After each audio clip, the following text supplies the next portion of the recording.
ሄለን ወርቁ አይተነው የመሰለ ጀግና ተናግራ እንደ ቲክታከር እርምጥምጥ መስሏት ስሙን አጥፍታ መኖር ከቻለች ይመቻት። ድምጥማጥሽን ወርቁ አይተነው ያጠፋል።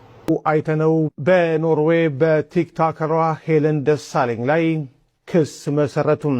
ፍርድ ቤት በቲክታከሯ እገዳና የገንዘብ ቅጣት ጥሏል። መረጃውን በአጭሩ ላቅርብላችሁ። በኖርዌይ ተንዳላግ ወረዳ ፍርድ ቤት በታዋቂው ባለሀብት አቶ ወርቁ አይተነው ላይ የሐሰት ስም ማጥፋት ዘመቻ አካሂዳለች በተባለችው ቲክታከሯ ሄለን ደሳለኝ አዶ ላይ አስቸኳይ ጊዜያዊ እገዳ አስተላለፈ። ወርቁ አይተነው ኤችአይቪ እንዳለበት እኮ የነገርሽኝ አንቺ ነሽ። ሁሉም ሀገር እንኳን ያውቃል ያልሽኝ አንቺ ነሽ። ወርቁ አይተነው ኤችአይቪ ያለበት አልሽ፣ ተሸካሚ ነው እኮ አልሽ። ማን ነው ይሄ ዘፋኙ የሚሰራው? ዘፋኙ የሚሰራውን ንገሩ። ኧረ በእናታችሁ ገና አመት ማውራውን ያለው እስቲ ማን ነው የትኛው እንትና እንደሚያስቆመኝ ያለው?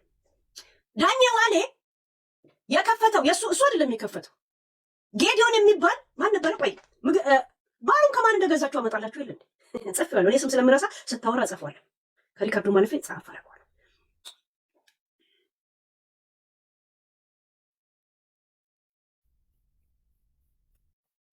ከኪሩቤል አለ እንዴ ፓንዱራ ነው ፓንዱራ የሚባለው ክለብ የተገዛው ኪሩቤል ከሚባለው የኪሩቤል ዕዳ እንኳን አልከፈለም አልሽ።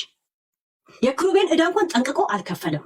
ዳኜ ዋሌ የሱ አይደለም፣ ከኪሩቤል የተገዛና በወርቁ አይተነው የተሰጠ ነው፣ ስጦታም አይደለም። ሙሉ ዋጋው ራሱ አልተከፈለም አልሽ። እኔ ታባታቸው ለማውቃቸው ኪሩቤል ይሁን ፓንዱራ ክለብ እዛ ሴት እዛው ነው ሲግማሙ የሚውሉት፣ እኔ ጋር አይመጡም አልሽ። እሱ መች ለሀብቱም ለጤናው መሆኑት ምን ማለት ነው ስል እንደሚወጣ አታውቂም እንዴ ነው ያልሽ። ምን ስልሽ አይቆዩዋል እኮ ተሸካሚ ነው እኮ አልሽ። እዛ ሴት እኔ ወርቁ አይተነው ፈረንሳይ እንደምትኖር እኔ እንዴት አውቃለሁ? የኔ ሊንክ ሼር እንደምታደርግላት እንዴት አውቃለሁ? ሼር አድርገህላት አይዞሽ አለኝ አለች። ዋሻኝ ወርቁ ከራስ ጋር አውራ ወርቁ ችግር የለውም። እኔ ሰዎች ከራሳቸው ጋር እንዲያወሩ ብቻ ነው እንጂ ሰው መልስ እንዲመልስልኝ ጠብቄ አላውቅም። እጃችን የሚገኘው የፍርድ ቤቱ ውሳኔ እንደሚያሳየው ተከሳሿም በቲክታክ ላይ አቶ ወርቁ አይተነውን በክሱ ላይ በስም የጠቀሰ ቫይረስ አለበት በማለት በሐሰት መወንጀሏ ተገልጿል። በተጨማሪም በሴቶች ላይ የወሲብ ጥቃትና ከባድ አካላዊ በደሎችን ፈጽሟል የሚሉ ቪዲዮዎችን አሰራጭታለች። ከዚህም ሌላ ለምን 25 የቲክቶክ አንበሶችን አትገዛልኝም በማለት የገንዘብና የስጦታ ማስገደድ ሙከራ አድርጋለች ተብሏል። በሰነዱ ላይ እንደተጠቀሰው ባለሀብቱ የዱባይ መኖሪያ ፍቃድ ያላቸው ሲሆን ይህ የመኖሪያ ፍቃድ ከቫይረሱ ነፃ መሆናቸውን በሚያረጋግጥ ሕጋዊ የጤና ምርመራ ላይ የተመሰረተ ነው። ተከሳሿ ይሄንን ሀቅ መካዷም ጉዳዩ በከፍተኛ ወንጀል እንዲታይ ካደረጉት ምክንያቶች አንዱ መሆኑ በክሱ ላይ ተጠቅሷል። የወንጀል ድርጊቱ ከባድ በመሆኑ የተነሳም የኖርዌይ ፍርድ ቤቱ ጊዜ አላባከነም። በመሆኑም ተከሳሿ በሌለችበት አስቸኳይ ውሳኔ አሳልፏል። ፍርድ ቤቱም ካስተላለፋቸው ትዕዛዞች መካከል የሚከተሉት ይገኙበታል። አቶ ወርቁ አይተነውን የሚመለከቱ የሐሰት የጤናና የጥቃት ክስ ቪዲዮዎች በእሷ ቁጥጥር ስር ባሉ የቲክታክና ሌሎች ዲጂታል መድረኮች ላይ በአስቸኳይ እንድታጠፋ ታዟል። ጉዳዩ የመጨረሻ ፍርድ ቤት እስኪያገኝ ድረስ ስለ አቶ ወርቁ አይተነው በቲክታክ በቀጥታ ስርጭት ወይንም በአስተያየት መስጫዎች ላይ ድጋሚ እንዳትናገር፣ እንዳታጋራ ወይም አስተያየት እንዳትሰጥ እገዳ ተጥሎባታል። ያጠፋችውን የቪዲዮ ማስረጃ መልእክቶች፣ የአካውንት መረጃዎችና የገቢ ማስገኛ ማለትም ሞኔታይዜሽን መረጃዎችን እንዳትደብቅ ወይም እንዳትለውጥም በውሳኔው ላይ ጥብቅ ትዕዛዝ ሰጥቶበታል። በራሷ አካውንት ብቻ ሳይሆን በሶስተኛ ወገን በኩል ተጽዕኖ ፈጥራም የባለ ሀብቱን ስም እንዳታነሳም ተከልክላለች። በተጨማሪም ፍርድ ቤቱ ለክስ ሂደቱ ወጪ 22112 የኖርዌይ ክሮነር ለአቶ ወርቁ አይተነው እንድትከፍል በተከሳሿ ላይ ወስኗል። የፍርድ ቤቱን ትዕዛዝ ካልፈጸመች ደግሞ ለእያንዳንዱ ጥሰት ከባድና አስገዳጅ የገንዘብ ቅጣት የሚጣልባት መሆኑም በውሳኔው ላይ ተገልጿል። የአቶ ወርቁ አይተነው ጠበቃ ለኖርዌይ ፖሊስ በይፋ ያመለከቱ ሲሆን በሄለን ደሳለኝ አዶ ላይ የሚመሰረተው የወንጀል ክስ በቀጣይ ቀናት በፍርድ ቤት በይፋ የሚታይ ይሆናል። እውነቱን ልንገርሽ፣ እኔ ወርቁ አይተን በደንብ የሚያውቁት ሰዎች አውቃለሁ። የጀግና ዘር ነው። ስለ ብር ደንታ የሌለው እግዚአብሔር ምስክር፣ ስለ ብር ተጨንቆ የማያውቅ ሰው፣ በክብሩ ግን የማይጠፋ ይቺን የጥፍሩ ቆሻሻ ያህል የማይቆጥር ሰው ግን ጀግና ሆኖ እንደ ስሙ የተወለደ ምርጥ ኢትዮጵያዊ ወርቁ አይተነው ይባላል። አንቺን ለማየት ያብቃሽ። ድምጥ ማጥሽን ያጠፋዋል።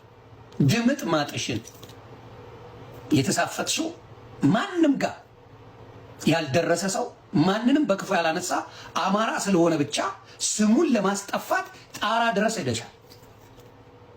ጥጋብሽን ያሳይሻል። እንደሌላው ገንዘብ አምጡ እያልሽ በቪዲዮ እያሳየሽ ያደረግሽው ተተርጉሞ ቀርቦልሻል። ድምጥ ማጥሽ ይጠፋል። ምክንያቱም ወርቁ አይተነው ሰው ላይ አይደርስም።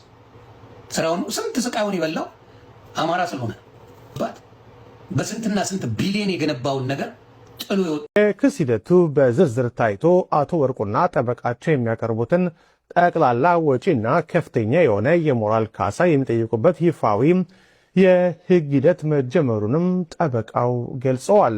ሚዲያ በተለይም በቲክታክ የሰውን ስም በሐሰት የሚያጠፉ ግለሰቦች ከህግ ጠያቂነት ማምለጥ እንደማይችሉም የሚያሳይ ነው ተብሏል።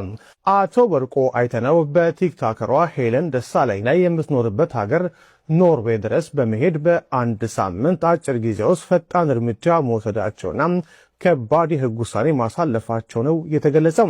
ይህ የህግ እርምጃ ማህበራዊ ሚዲያን በኃላፊነትና በስነ ምግባር መጠቀም እንደሚገባ የሚያስተምር ነው የሚሉት አስተያየት ሰጪዎች፣ እንዲሁም ሌሎች ንጹሐን ዜጎች በሐሰተኛ መረጃ ክብራቸው ሲነካም ዝም ከማለት ይልቅ በዓለም አቀፍ ህግ ፊት መብታቸውንና ታሪካቸውን እንዴት ማስጠበቅ እንደሚችሉ ጥሩ አርያ ወይም ምሳሌ ሆኖ የቀረበ ነው ተብሏል።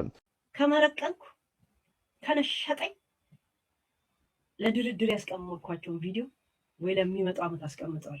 በነገራችን ላይ ወልደ ለአንተ መረጃ 10 ለሰሊና ይሆነ ለሷ ጀስት ልጅቷ ትልቅ አትመስልም። አይ ቲንክ ሁማኔር አላት ነው ያለችው። እንደዛ 2 አንበሳ በቃት አለሷ። የወርቁ አይተነው 25 አንበሳ አውርደህ ኢንፎርሜሽን መውሰድ ትችላለህ። ጀዊሳዬ ቴንክ ዩ ያ ሚሚዬ ቴንክ ዩ ዛሴት። አለበለዚያ በራስሽ ጊዜ ካላችሁ የሚመጣው ወር ትንሽ አሰማል መብቴ ነው። እኔ ጋር ነው ያለው።